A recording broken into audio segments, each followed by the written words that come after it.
उत्तर पूर्व के तमाम राज्यों असम, मेघालय, नागालैंड, मणिपुर, मिजोरम, सिक्किम, अरुणाचल प्रदेश, त्रिपुरा, जहां अपने प्राकृतिक सौंदर्य के लिए जाने जाते हैं, वहीं कृषि के क्षेत्र में भी अपना विशेष महत्व रखते हैं।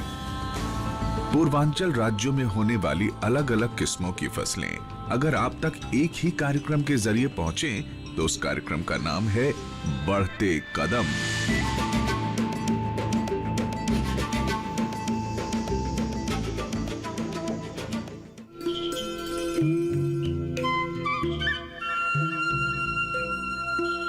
ये सत्य है कि लोग कुछ भी खा सकते हैं अगर वो चीज मीठी हो तो।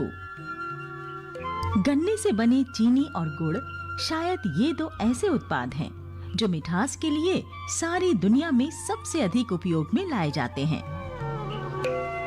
लेकिन क्या आप जानते हैं कि भारत पूरी दुनिया में सबसे अधिक चीनी का उपभोग करने वाला देश है? और क्या आप ये भी जानते हैं कि दुनिया में सबसे अधिक उपज गन्ने की ही होती है?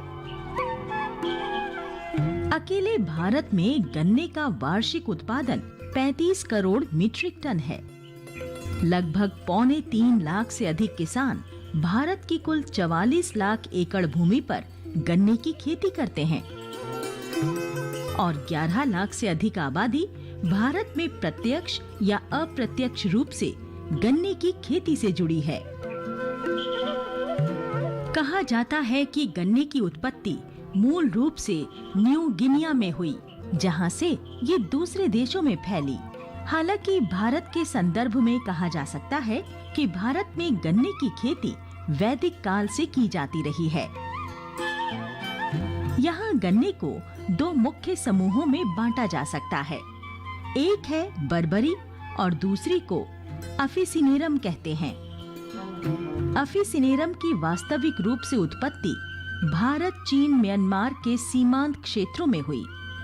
एक दूसरे प्रकार का गन्ना जिसे स्पोटेनियम कहते हैं, भारत के समशीतोष्ण क्षेत्रों में पैदा होता है और वहीं से ये प्रजाति चीन, अरब, मिस्र और सिसिली तक फैली। गन्ना एक उष्णकटिबंधीय पौधा है। ये वहाँ आसानी से पैदा होता है जिन क्षेत्रों में जलवायु कम या अधिक उष्णकटिबंधीय है। लेकिन उपोष्ण कटिबंधीय क्षेत्रों में भी इसकी उपज आसानी से होती है। कुल 1100 से 1500 मिलीमीटर वर्षा इसकी खेती के लिए पर्याप्त है और 27 से 33 डिग्री सेल्सियस तापमान इसकी अच्छी उपज के लिए आदर्श तापमान माना जाता है। गन्ना असम की महत्वपूर्ण नकदी फसलों में से एक है। यहाँ की मिट्टी और जलवायु गन्ने की खेती के लिए बहुत अनुकूल है। हाल के वर्षों में बढ़ती मांग और गुड़ के बढ़ते मूल्य के कारण किसान अब गन्ने की खेती अधिक भूमि पर कर रहे हैं। शुगर कैन हमारा आसाम का एरिया है 35,000 हेक्टर। ये 35,000 हेक्टर का वो एक्सपांड करने का बहुत स्कोप है, क्योंकि हमारा यहाँ पे ये बहुत ज़मीन है और शुगर कैन ये कल्टीवेट कर सकता है फैलो लैंड में भी। लेकिन थोड़ा सा ये है वो लेबर इंटेंसिव क्रॉप है, क्योंकि ये शुगर कैन लगा से वो हार्वेस्ट करने तक 1 साल लगता है। इसके लिए थोड़ा सा कॉस्ट भी ज़्यादा है, लेकिन वो जो कॉस्ट का साइड बाय साइड वो भी इनकम भी ज़्यादा है। गन्ने के रोपण के लिए 100 से 120 सेंटीमीटर की दूरी रखकर नालियां और फर तैयार किए जाते हैं। पर्याप्त वृद्धि के लिए पानी की आवश्यकता तो होती ही है। गन्ने के खेत की मिट्टी में नमी होनी चाहिए, लेकिन जलभराव ना हो इसका विशेष रूप से ध्यान रखना चाहिए। इसलिए अतिरिक्त पानी की निकासी के लिए पौधों के बीच बहुत ध्यान से नालियां खोदनी चाहिए। साथ ही ये ध्यान रहे कि मिट्टी पर्याप्त रूप से नर्म हो। गन्ने के कटे हुए तने को पौध सामग्री के तौर पर उपयोग में लाया जाता है। इसके अलावा हाल के वर्षों में पौधारोपण की कुछ नई तकनीकें भी इस्तेमाल में लाई जा रही हैं। शुगर केन का मेजर कॉस्ट ऑफ प्रोडक्शन है वो सेट्स का मतलब प्लांटिंग मटेरियल का। प्लांटिंग मटेरियल 1 बीघा ज़मीन के लिए वो उनका ज़रूरत है 10 क्विंटल।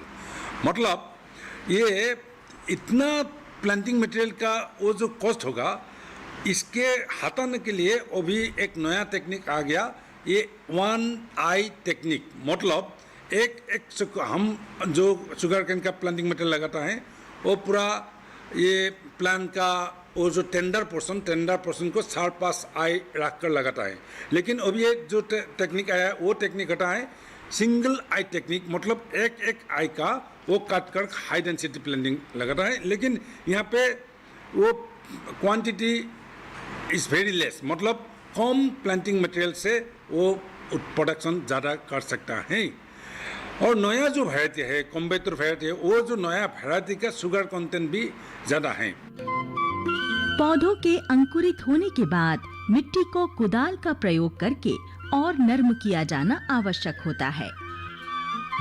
पौधों की बढ़वार के साथ नियमित अंतराल पर निराई की जानी चाहिए। अच्छी उपज के लिए खाद भी आवश्यक है। असम में किसान अधिकतर गाय का गोबर और प्राकृतिक खाद का प्रयोग करते हैं। साथ ही कीट और रोग नियंत्रण के लिए यहाँ जैविक दवाओं का प्रयोग किया जाता है। हमारा जैविक प्राकृतिक इनपुट है, जैविक फार्म यार्ड मैन्योर है, हमारा वर्मी कंपोस्ट है, हमारा बायो फर्टिलाइजर है। वो जो प्रॉब्लम थोड़ा सा है रेड एंड का, और एक होता है सूट बोरार, ये मिटाने के लिए हमारा बिना केमिकल से वो ऑर्गेनिक केमिकल जो बोटानिकल डाल सकता है। इससे भी वो कीट हमारा जो पेस्ट है, हमारा डिजीज है, वो कंट्रोल कर सकता है। इसके बाद हम देखा शुगर केन का वो जो किसान खेत बढ़ाकर किसान लोगों ने इनकम बढ़ा सकता है। गन्ने का संबंध घास के परिवार के साथ होने के कारण ये काफी लंबा हो जाता है। इसलिए इस बात का ध्यान रखा जाना चाहिए कि गन्ने का पौधा सीधा खड़ा रहे और झुककर मुड़ न जाए और तेज हवा से टूटने ना पाए। खेतों से गन्नों के डंठलों को एक साथ लाना और उन्हें आपस में बांधकर रखना एक अच्छा तरीका है। गन्ने का पौधारोपण 3 मौसमों में किया जा सकता है, जनवरी से फरवरी, फिर जुलाई से अगस्त और अक्टूबर से नवंबर। ये 3 मौसम हैं जिनमें पौधारोपण किया जा सकता है। अगर जुलाई से अगस्त के महीने में पौधारोपण किया जाता है तो 1 हेक्टेयर में 170 टन तक गन्ने की उपज प्राप्त की जा सकती है।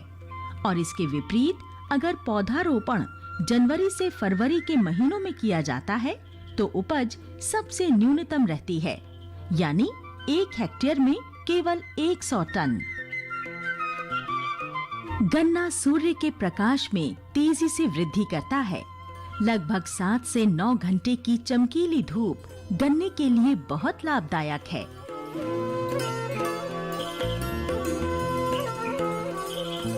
ऐसे ही गन्ने की खेती भी असम के अधिकतर किसानों के लिए उज्जवल भविष्य लेकर आई है।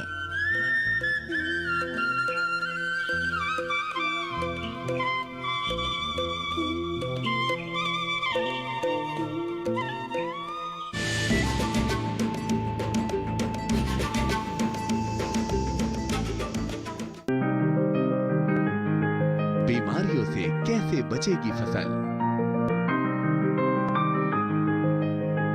मवेशियों की मुश्किलों का क्या है हल? कहां से लाएं बीज, कितनी लगेगी खाद? किसानों के हर फोन का विशेषज्ञ देंगे जवाब। देखिए हेलो किसान लाइव सोमवार से शुक्रवार शाम 6 बजे।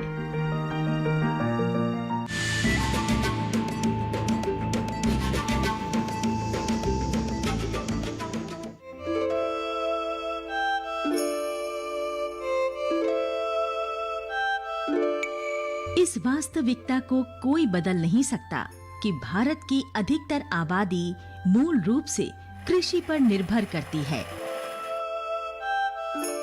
भारत की 50% से भी अधिक आबादी कृषि कार्य करती है और शुद्ध फसली क्षेत्रों के साथ दुनिया में भारत का प्रथम स्थान है।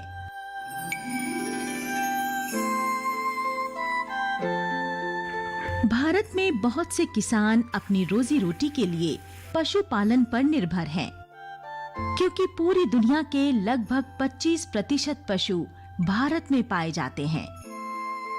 भारत में पशुओं की आबादी 19 करोड़ से भी अधिक है।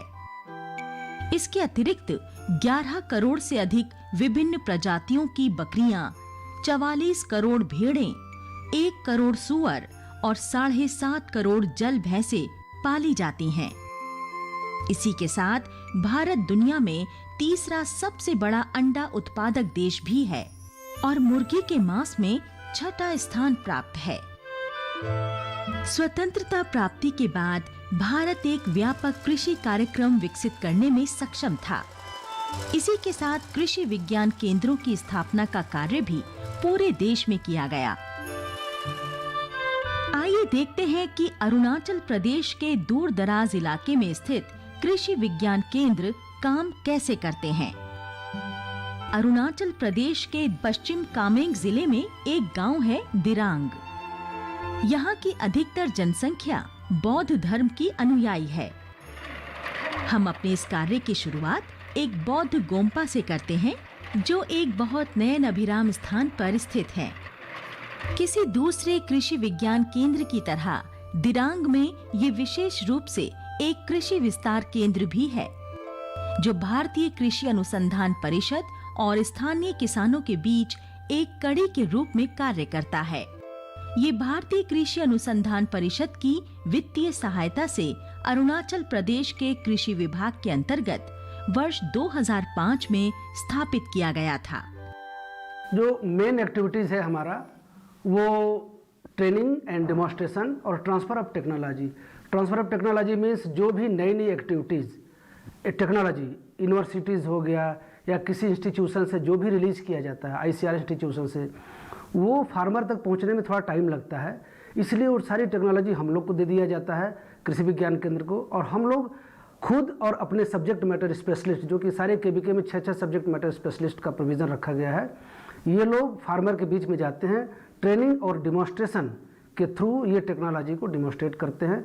और दोनों, जो इनका ट्रेडिशनल चल रहा है या जो पुराना है, इन दोनों में क्या डिफरेंस है, ये गैप क्या है, इन दोनों गैप को फिलअप करने के लिए नई टेक्नोलॉजी को बताते हैं।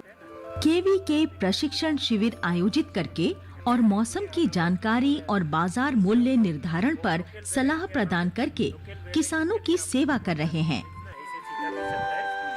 KVK किसानों के खेतों पर ही नई तकनीकों की क्षमता प्रदर्शन के लिए कार्यक्रमों का आयोजन करते रहते हैं। यहाँ पे जो ट्रेनिंग करते हैं और उनको अभी हमारा 3 दिन का एक प्रोग्राम चल रहा था, उसमें एक्वाकल्चर के थ्रू उनको लाइवलीहुड जनरेशन और न्यूट्रिशनल सिक्योरिटी पे स्किल डेवलपमेंट का प्रोग्राम था, जो कि वित्त पोषित था national fishery development board Hyderabad से। उसको हमने किया। 50 किसानों ने उसमें प्रतिभाग किया और उसमें स्पेशली हम लोगों ने इन्हीं सब चीज़ों के बारे में डिस्कस किया। अब हर गांव से 1-2 किसान हमारे पास आते हैं और वो पूछते हैं कि साहब हम कैसे करें। और ये पानी मल्चिंग किया होगा पॉलीथीन से, ये मल्चिंग किया हुआ, और यहाँ पर नीचे सारा एक वालनट का और परसिमम का प्लांटेशन किया गया है। हम ये देखकर बहुत प्रभावित हुए कि कृषि विज्ञान केंद्र किस प्रकार दिरांग के स्थानीय किसानों की सहायता कर रहा है।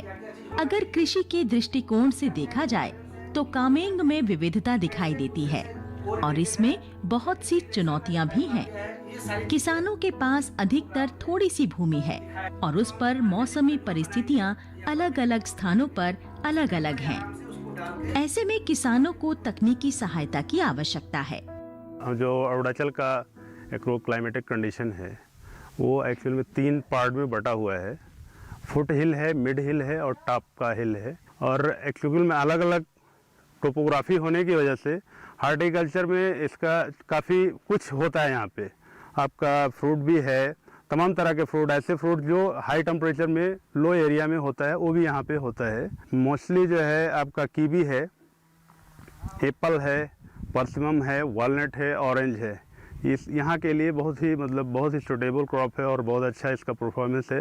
तो इस पर हम लोग फोकस भी कर रहे हैं कि कैसे इनका एरिया और इंक्रीज किया जाए, प्रोडक्शन जो भी इसमें फॉल्स हैं उसमें सुधार किया जाए। ये हम लोग का एप्पल का ग्राफ्ट है।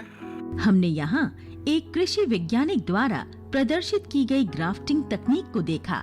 ये जो ग्राफ यूनियन इसको ज्वाइन किया गया, नीचे का पार्ट को बोलता है रूट स्टॉक और ऊपर का पार्ट को मतलब सायन बोलता है। ये सायन है। बागबानी की गुणवत्ता और मात्रा दोनों में सुधार के लिए इस तकनीक को उपयोग में लाया जाता है। हमारे लगभग 4 साइंटिस्ट हैं जिनको जो है नेशनल लेवल पे अवार्ड दिया जा चुका है। जो भी प्रयोगशाला में अनुसंधान हमारे होते हैं उसको वो अनुसंधान किसी काम का नहीं होता है अगर वो जनता के उपयोग में ना आए। तो जनता के उपयोग में आने के लिए अनुसंधान का जो कृषि अनुसंधान है उसके लिए जो माकूल जनता है वो हमारे फार्मर है। तो अनुसंधानों को किसानों तक पहुंचाने का जो काम है वो हमारे कृषि विज्ञान केंद्र का है और यही कमोबेश हमारे एग्रीकल्चर एक्सटेंशन का है।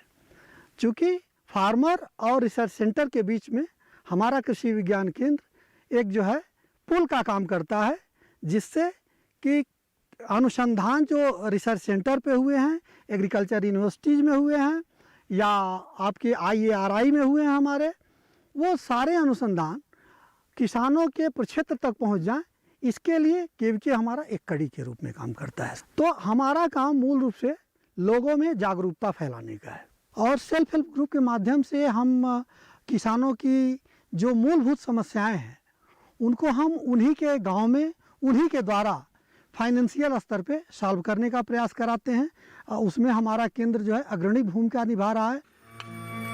भारत में बने कृषि उत्पाद दुनिया के 120 देशों में निर्यात किए जाते हैं। इस प्रकार भारत के सकल घरेलू उत्पाद में कृषि का योगदान 15% से अधिक है।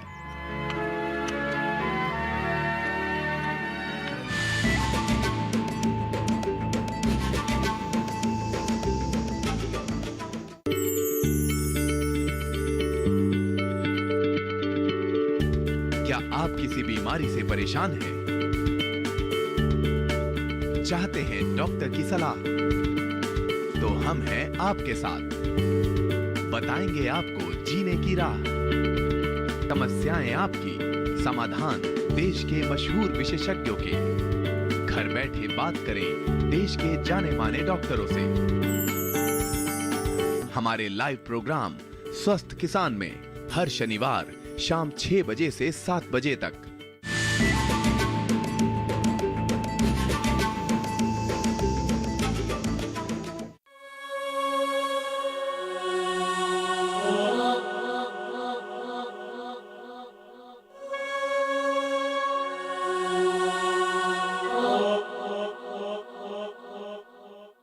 मिज़िफेमा एक सब डिवीजन है जो नागालैंड के वाणिज्यिक केंद्र दीमापुर से 32 किलोमीटर की दूरी पर स्थित है।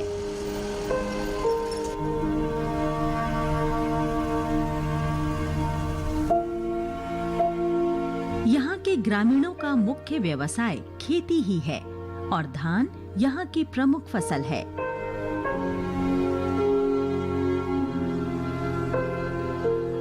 गांव वाले अपनी खेती के कार्यों के लिए पूरी तरह से पशुओं पर निर्भर हैं, जैसे जुताई और भूमि की तैयारी आदि के लिए। सन 2019 में जब यहाँ फैली एक महामारी के कारण बड़ी संख्या में भैंसें मर गईं, तो ये किसानों के लिए किसी बड़े आघात से कम नहीं था। ऐसे में जबकि कृषि ही उनकी आजीविका का मुख्य स्रोत है, वो अपनी इस आजीविका को खोने की कगार पर थे। नागालैंड का कृषि विभाग और मिज़िफेमा का उप विभागीय कृषि कार्यालय इस संकट का समाधान चाहते थे। किसानों के पुनर्वास के लिए उन्होंने उन प्रभावित गांवों के प्रत्येक किसान को कुछ पावर टिलर प्रदान किए। इसके लिए ग्राम पंचायतों की सहायता ली गई। पावर टिलर की प्राप्ति के बाद मशीनों के सही रखरखाव और उचित संचालन के लिए दूसरे सदस्यों के साथ मिलकर एक उप समिति का गठन किया गया। गांव प्रधान ने ग्राम पंचायत के सदस्यों के साथ मिलकर ये तय किया कि किस प्रकार इन मशीनों का प्रयोग किया जा सकता है ताकि गांव के सभी किसान इससे लाभान्वित हो सकें। इसके लिए उन्होंने प्रत्येक ट्रैक्टर पर एक व्यक्ति को चालक के रूप में नियुक्त किया और इसके लिए बहुत मामूली वेतन निर्धारित किया गया। Mola Bostide, all together 72 buffaloes मुरिसे, इना हुईना 46 farmers affected हुई। हमारे गांव में एक साथ 72 भैंसें मर गईं और इससे 46 परिवार प्रभावित हुए। इसलिए हमने कृषि विभाग से संपर्क किया। उन्होंने तुरंत हमें पावर टिलर दिए। सरकार ने इतनी जल्दी और समय पर हमारी मदद की, इसलिए हम बहुत खुश हैं। ग्राम प्रधान और ग्राम पंचायत इससे बहुत खुश हुई। सब मानो एकदम खुशी हो रहा, बस्ती मानो हुई, मावा विलेज काउंसिल हुई, गांव बुरा खान हुई। कृषि विभाग द्वारा गांव वालों को अनुदानित दर पर घास काटने की मशीन प्रदान की गई। इन मशीनों की सहायता से अब उनके लिए न्यूनतम अंतराल पर अपने खेतों की देखभाल करना संभव हो पाया। इसके अतिरिक्त इस तरह की गतिविधियां तेजी से होने लगी और श्रम लागत भी कम हो गई।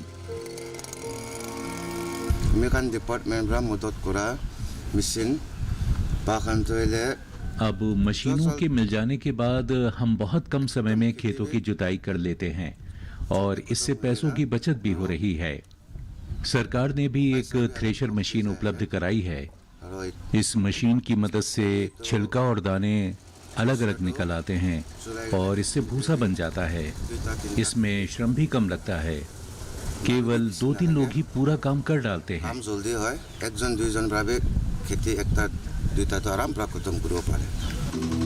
किसानों ने बहुत ही मामूली कीमत पर पावर टिलर के जरिए अपने खेतों को जोता। इससे किसानों का काम बहुत तेजी से हुआ और इस तरह उनकी बड़ी मदद हुई। यहाँ अधिकतर किसान गरीब हैं। पहले इन्हें अपने खेतों को जोतने के लिए मवेशियों का सहारा लेना पड़ता था, लेकिन अब ये पशुओं के मुकाबले बहुत ही कम लागत पर और समय पर अपने खेतों की जुताई कर सकते हैं।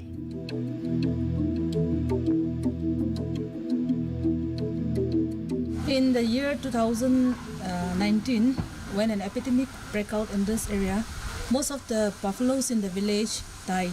सन 2019 में जब यहाँ फैली एक महामारी के कारण गांव में अधिकतर भैंसें मर गईं, कृषि विभाग ने किसानों के पुनर्वास के लिए सभी प्रभावित गांवों में किसानों को पावर टिलर दिए ताकि गांव के लोगों को थोड़ी राहत मिले।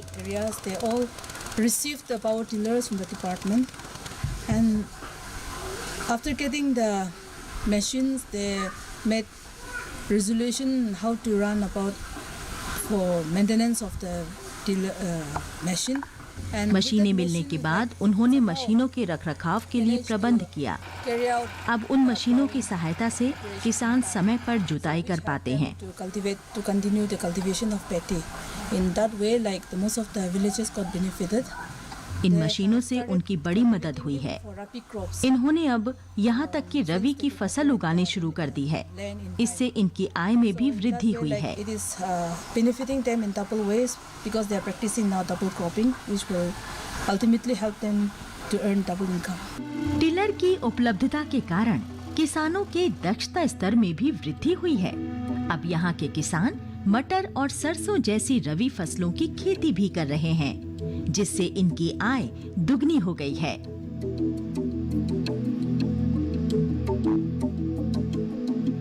आज मिज़िफ़ेमा के किसान अपनी तकदीर खुद अपने हाथों से लिख रहे हैं।